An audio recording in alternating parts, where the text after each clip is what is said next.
just in terms of how they're like defined within these given systems. Like Correct. typically when we're talking about like syntactical, like well actually like first, are you familiar with like the semantic versus derivation dispute? Or?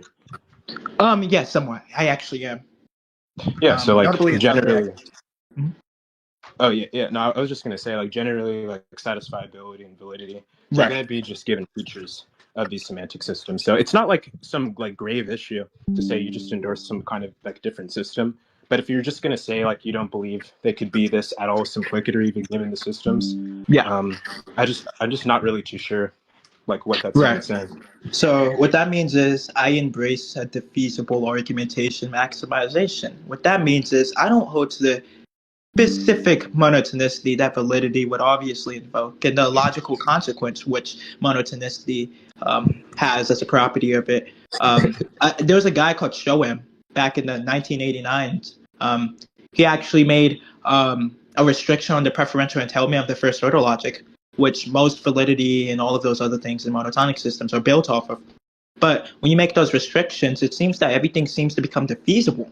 Non-monotonicity seems to override. Artificial intelligence and domain description seems to all babble, all attempts of monotonicity. So what I'm trying to say is, more preemptively speaking and discursively speaking, all attempts of validity and monotonicity revival seems to go fall right back into non-monotonicity and defeasible argumentation. I mean, it's just like this seems like just a metalogical dispute, not even a dispute on whether you can like meaningfully like call certain premises truth preserving, and then like B, I mean, I guess I'm not even too sure what the concern is here. Like, I don't like to me. I mean, when we're discussing like logical systems, especially ones in which monotonicity is being like implied as some sort of semantic concept, it just seems like trivially they aren't getting at anything that's like reductive to like some monotonicity like system or whatever. Like if there's some sort of like argument or reason to think that, I mean, it's just not one that sits within me. But like either way, this doesn't seem like a validity dispute. It seems Well, like something much more broader. to me, I think it is a validity dispute. I mean, it's like more of so an indirect attack. How like many notable philosophers back in like default claims and like when they're actually trying to cash out default claims and defeasible argumentation, we have people like I said, Shoem, that was one of them. He was back in 1988, in which the first preferential entailment of the first order logic was going to be weakened by the sense that we should check all the models of the premises to see if the conclusion holds in a model theoretic sense. But if we have the defaults that holds as possible, and we take a formalization that's going to actually be an extension of the normative, whatchamacallit, Leibniz works, we can try to say that, well, it seems that the default logical consequence seems to be an intentional semantics upon the defaults, for which there's like notable philosophers like Del Grande. I'm pretty sure. I'm not sure if you ever heard of him. Del Grande, which is in his papers of 1988, and Asher and Morir within their exordiums of 1990, they had these intentional approaches of semantics of the defaults. And what that basically is trying to do for the validity point is when you're having the truth preservation and you're trying to speak about the truth preserving point, I don't think it's going to be metalogical. I don't think it's going to be purely metalogical, but even if it was on a metalogical dispute, I still think that it can even go back to an object level language of the logical systematizations. I'm so sorry. But I believe that even on an object level, when we're speaking about the content for which it's going to be syntactically inscripted in the domain, I would probably have more of a schematic. That schematic is just going to say that the conclusion seems to have a defeasible updating credence, or not even credence. Let's just get away from credence realms. A defeasible updating datum space for which can go against in conflict. It's like an attack. How Dung would call it, we would have the binary attack relation or support relation. How bipolars argumentation frameworks would do. They would make an extension of the normative argumentation framework and give the attack, but the support relation is just going to be more so adjudicated towards, I guess, any preferential entailments that's not going to be restrictive. That's not going to be non-restrictive. I'm so sorry. It's going to be more so taking a Shoem account or the intentional point, like like Del Grande did. So my main point is this, so I can like wrap this up. the famous philosopher David Lewis and his modern contemporary movement basically had the counterfactual conditional. I'm pretty sure you're aware of that, in which we were evaluating the truth of the conditionals through the subsets of the possible worlds within the model. But this point doesn't seem to capture the main assignment, because when we're speaking about that, the inspiration of the modelizing is in I'm just going to be completely honest with you. I'm not interested in a metalogical dispute. If you want to talk about validity, well, it is. If you want to talk about like whether validity is something that's like implemented or should be implemented, or whether people have the right assignment, I'm fine with talking about things like that. But like this, just yeah, no, I don't think that it can be implemented. That's what I'm telling you. It's not that should. There's no deontic points in there. I don't know what that's saying. You can't. What does can't mean there?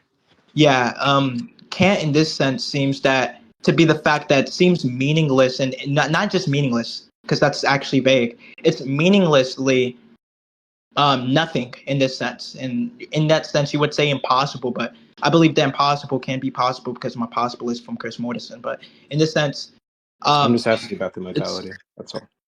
Well, yeah, I'm a possibilist. So when we're speaking about can't, obviously can't is still going to be possible. Everything's strictly like possible. But I'm just asking about the modality. That's all.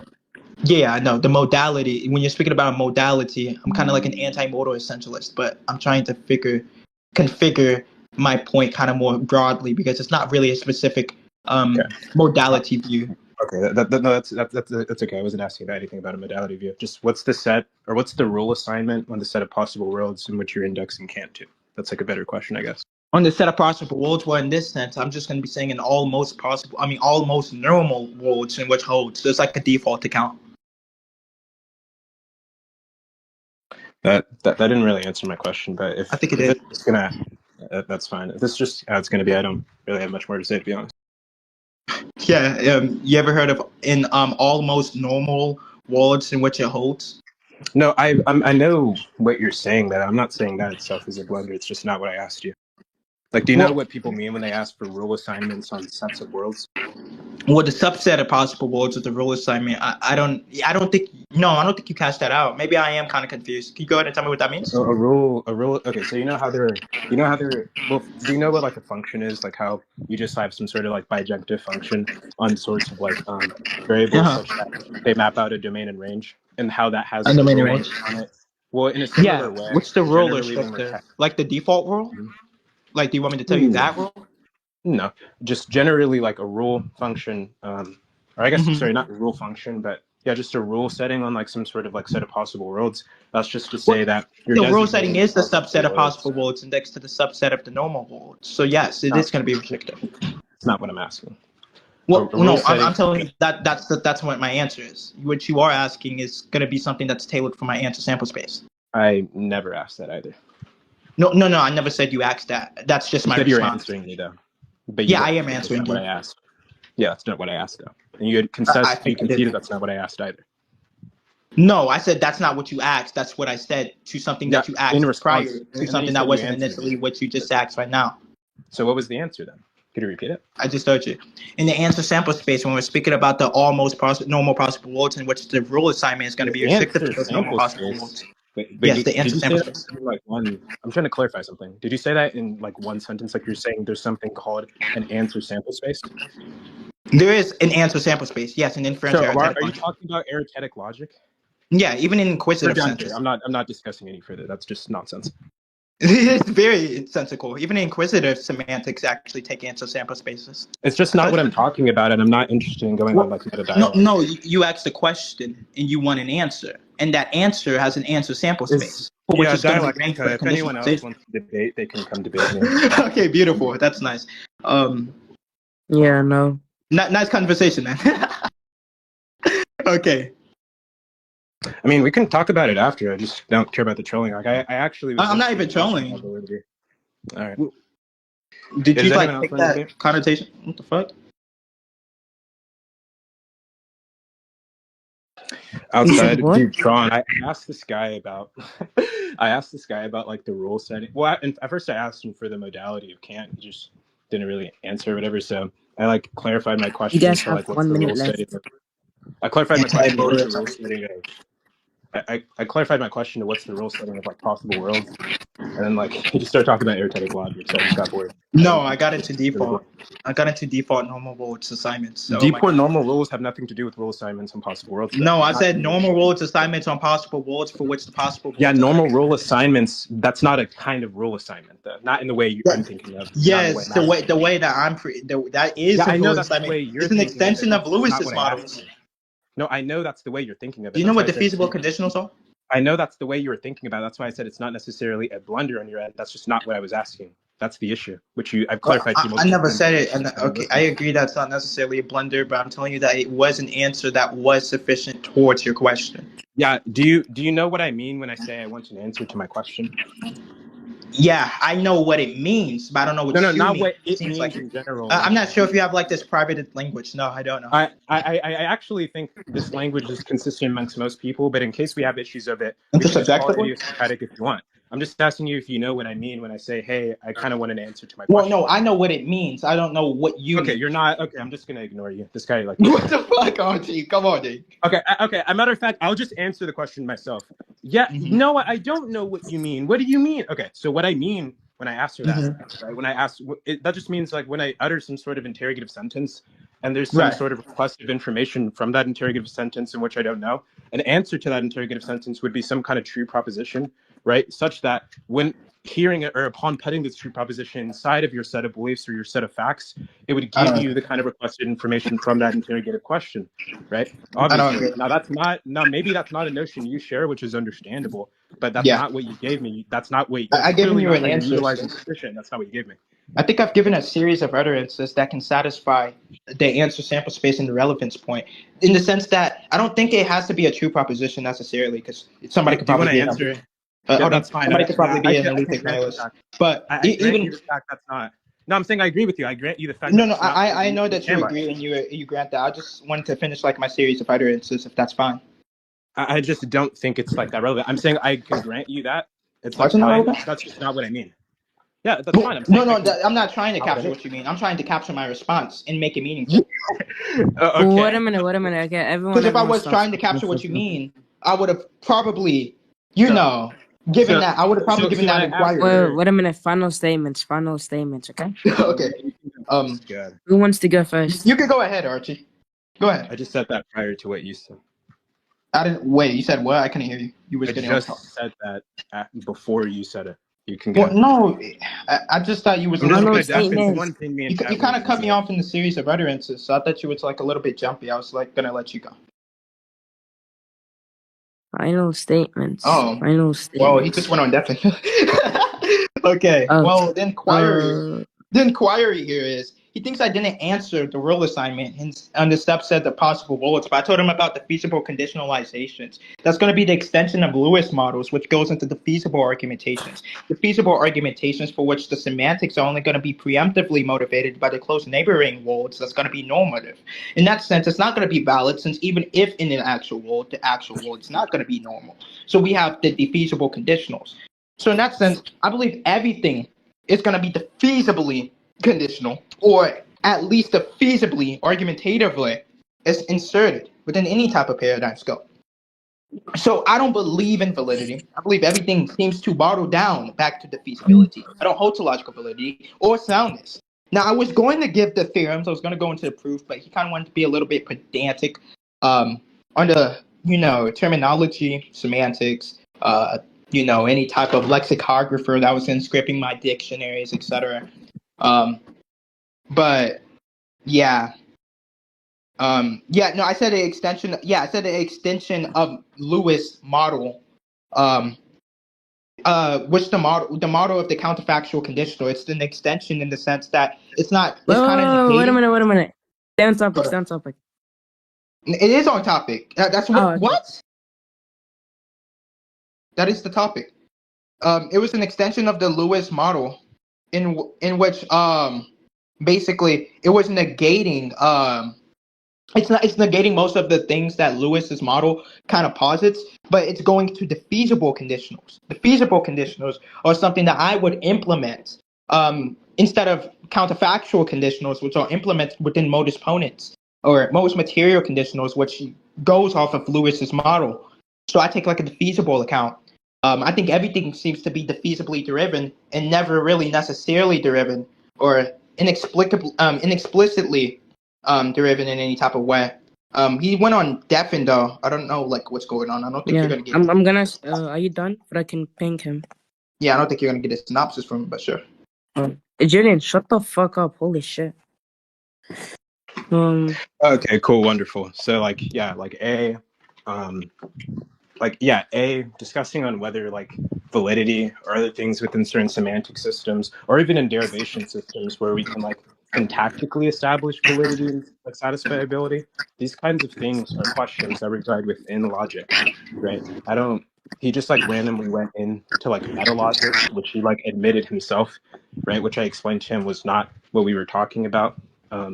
Then he later on clarifies that he's just establishing he doesn't understand people, or basically he just wants to say people cannot like call something valid or whatever, like these things can't be valid, like these arguments, right? So I just simply asked him, okay, like what sense of Kant are you talking about? He misunderstood my question and tried literally giving the meaning of Kant. So I clarified, hey, no, I'm just talking about the modality. He tried again. I clarified, hey, no, I'm just talking about the modality. He didn't give a modality, or actually I think he like questioned the analysis of modality and then pushed it back to what some people think of it. So I was like, well, I mean, I don't really care about that. I'll just like rephrase the question so we can like at least get to some level of clarity.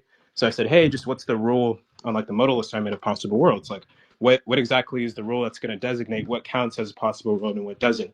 He like basically like said, oh, well, it seems that there's going to be X, Y, and Z about the answer space. And then, at first I thought he was trying to give a genuine answer, but he was just being long-winded. So I asked him, hey, let me oh yeah, there you go. So basically I asked him, right, hey, like, what exactly are you saying? Are you saying that this is the answer, something about the answers, the sample space, or are you literally saying the phrase answer sample space?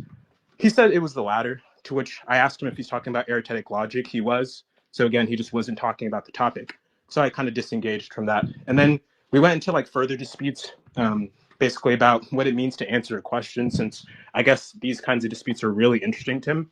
It's very surprised. I don't really know why, but yeah, like I just told him like all I mean when I say, hey, can you answer my question, is, hey, can you give me some sort of true proposition such that when I think and reflect upon the true proposition, when it's added to my set of knowledge, or my set of thoughts, or my set of information, that it gives me the requested information that I was asking for to retain from my interrogative question.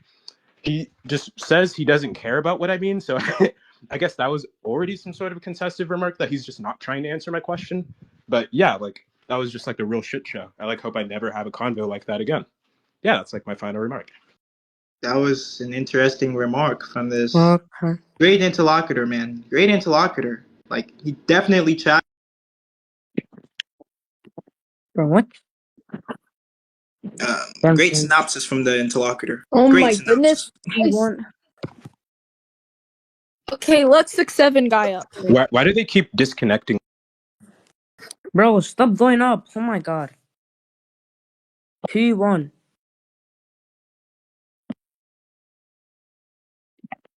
I can't lie, Archie may have won.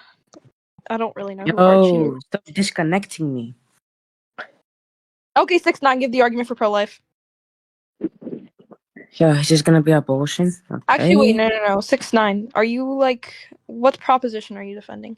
Julian versus 6-9. The abortion. 6-9, 6-9, 6-9. The 6-9 is not on. Yeah. So does anyone wanna 6-7, 6-7, 6-7. I'll debate. Yes. Oh goodness. What's the No, idea? Archie, no. They don't want you to debate anymore. No. Aw. 6-9. Yeah, just don't remove me. But 6ix9ine isn't here. That's why